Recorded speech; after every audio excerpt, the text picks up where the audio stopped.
Something very unusual happened in the Middle East 2,000 years ago, something that gave birth to the largest spiritual movement the world has ever seen. The central claim of Christianity is that Jesus rose from the dead. His tomb was empty, and his followers encountered him alive again after his death. But can we really know what happened 2,000 years ago? Well, it's interesting, again, lots of the postmodern theorists, the people coming along questioning whether we can really know anything at all, would use that same argument for things that happened 50 or 60 years ago.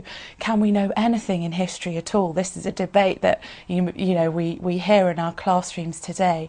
It's fascinating to me that General Eisenhower, when shortly after the end of the Second World War, he went to visit the Buchenwald concentration camp, and he saw what had happened during the Holocaust. He saw with his own eyes the horror of what had happened in that death camp, and he wrote in his diary that evening that he wanted to write an account of what he had seen, lest it should ever be said that the stories of Nazi brutality were just propaganda. In other words, Eisenhower, writing about the Second World War, predicted that people would come along and say, this was propaganda, we can't really be sure whether the Nazis did this or not. Isn't that exactly what's happened with revisionism? There is a historical movement saying we can't be sure about the Holocaust, did it really happen? Raising questions about it. I would say if we're going to study ancient history, we need to abide by the rules of history, i.e., wherever possible, we need to look for eyewitness data. We need to look to closeness to the facts. We have to look to some of what's called criteria. Why would we accept this fact over this fact? How do we adjudicate between issues? I think we believe we can do ancient history because, like I said, we don't step in and say there's no Julius Caesar, or the mists of time keep us from knowing who Alexander the Great is. So I would say the question isn't about how long ago did these things happen in history. The question is, can we have access to history at all? And I would argue, yes, we can. We don't just take one person's word for a historical event. We come at history via converging lines of evidence, different kinds of evidence, written evidence, pictorial evidence, inferential evidence. That means evidence that we can infer from other things like statistical data. And I would strongly argue we can come at the resurrection of Jesus along those sort of lines. I'm basically an ancient historian. My oldest son is a modern historian, and I sometimes tease him that it's so hard for him because there's so much evidence.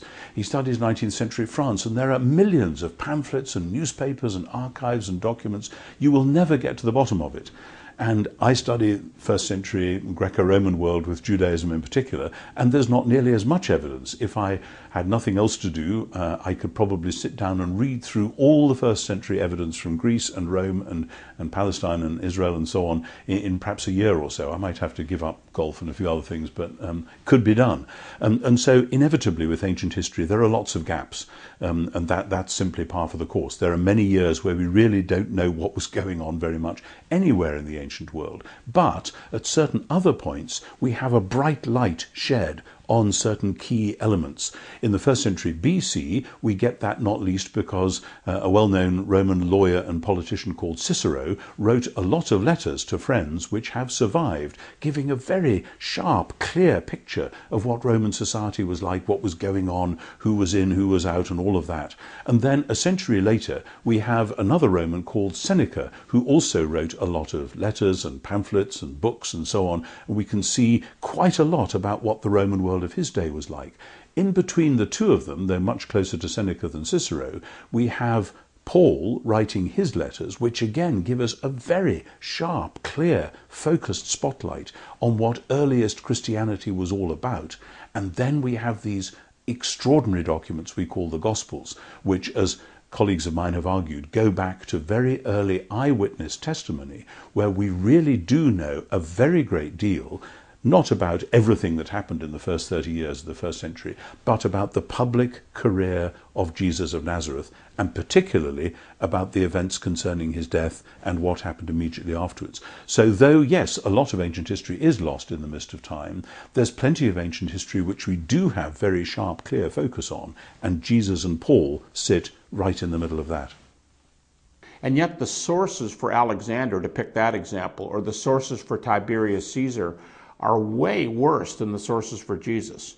We not only have New Testament sources, and a lot of people kind of raise their eyebrows, but skeptics, not skeptics who say anything, but skeptics who are trained scholars, they will go to the New Testament as quickly as believers will. Now, where they go may be different, but they will go to the New Testament just as quickly as Christians would, and they would never stop. I'm talking about skeptical scholars. They would never stop and say, you can't use that data. But we also have 12.5 sources for Jesus within about 100, 150 years after the life of Jesus, and every one of those is non-Christian. Plus we have some archaeological sources, plus we have some Christian sources that are outside the New Testament. You put all of this body of data together, and it's an incredible amount of information. People will often say, how can you know anything about an event that happened 2,000 years ago? And I think when they say this, they fail to understand that the crucial time gap is not between the time of the event and today. The crucial time gap is between the time of the event and the evidence for the event. If the gap between the event itself and the evidence for the event is narrow or short, then it doesn't matter how long the evidence and the event have receded into the past. Good evidence doesn't become bad evidence just because of the passage of time. So it's really irrelevant how long ago this occurred. What's critical is the gap between the evidence and the event that the evidence is about. And in the case of Jesus of Nazareth, speaking in terms of ancient history, that event is, or that gap is remarkably short. The evidence for the event comes within the first generation after the event itself by persons who were companions of Jesus or who knew companions of Jesus, so that we're in a very good position, I think, to establish what actually happened. Some people question the reliability of ancient history, and their general response is something like, 2,000 years ago is a long time. Now, interestingly enough, they don't say that when they're watching a documentary on Alexander the Great. They don't say that when they're talking about Tiberius Caesar, who's on the throne of the Roman Empire when Jesus died, and he lived just a few years longer than Jesus. They take it at face value. They generally say things like that when they can't figure it out, or if you want to talk about religious history and they don't like religion. In other words, there's a little bit of unevenness of the application. When we look at the past to see what occurred, we look for multiple sources, multiple independent sources, eyewitness sources, early sources, embarrassing reports, and things like this.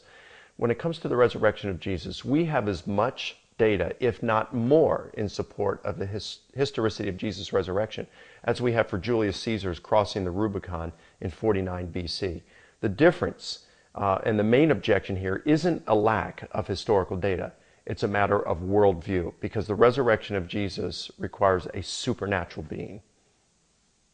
Historians have good standards for knowing about history. Early testimony, independent sources, and so on. By these standards, the evidence that Jesus rose from the dead is very good. So why are people skeptical? Not because of lack of evidence, but because the event itself is supernatural. But this is a question of worldview, not of facts. If someone's worldview leads them to reject Jesus rising from the dead, they'll always look for an alternative explanation, for the evidence. In the next few programs, we'll look at some of the alternatives that have been put forward. Next time, we'll look at whether the accounts of Jesus rising from the dead were legends added on hundreds of years after he lived.